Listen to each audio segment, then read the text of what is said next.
Hey guys, so I've been seeing so many stories and posts. I'm so glad you decided to join me on this, and I've also been seeing that you guys are having some problems and getting stuck here and there, so I'm going to try and help you out. I have picked some of the most frequent problems that you guys have been facing, and I'm going to address it.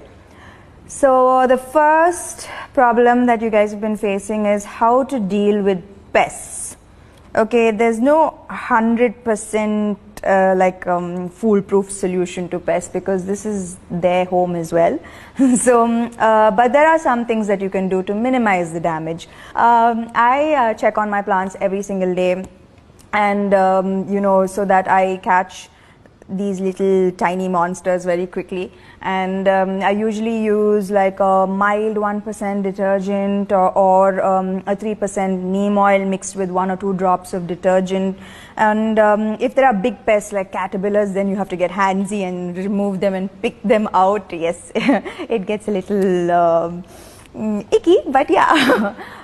Then if it's at a later stage of infection, then you'd probably have to cut off the infected branches and leaves, or use a higher concentrate of neem oil and the detergent. I hope this helps, but again, it's fine. If this happens, your plants will be fine, and you'll understand the mix of neem oil that is required to get rid of the damage. Then number 2, where can we procure good seeds? Good seeds, organic seeds, are basically seeds that don't have a chemical coating.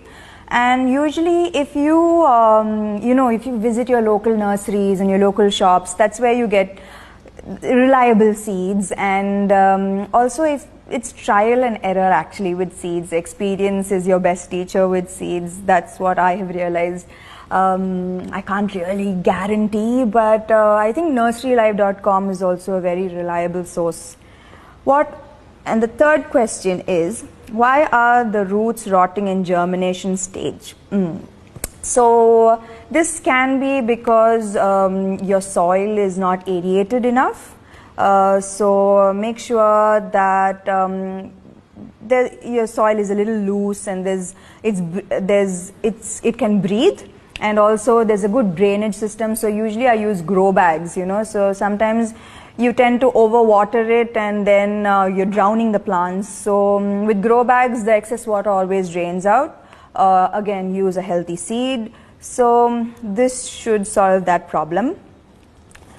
The fourth question, what are the best practices to gain maximum results during germination? I think I did this in the seeding video, is don't sow your seeds too deep, 1 or 2 centimeters, and keep them covered for a few days, for 3 days, and don't overwater. And after 5 days or a week, then you can shift them to direct sunlight.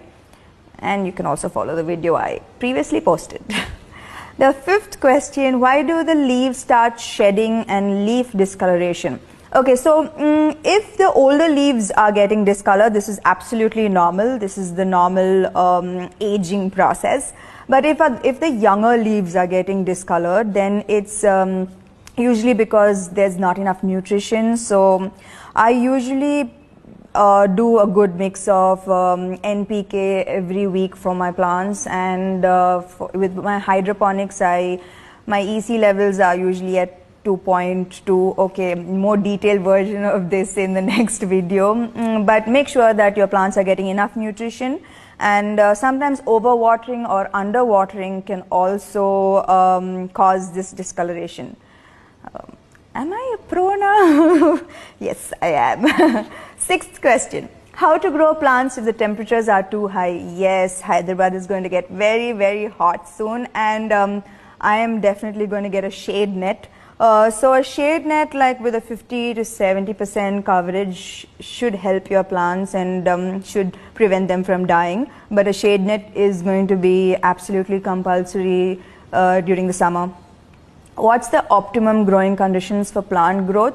I think plants usually require 3 to 4 hours of sunlight. And that's good enough for most plants. I hope that has answered some of your questions, and I hope now you're ready to plant again and to take that chance again.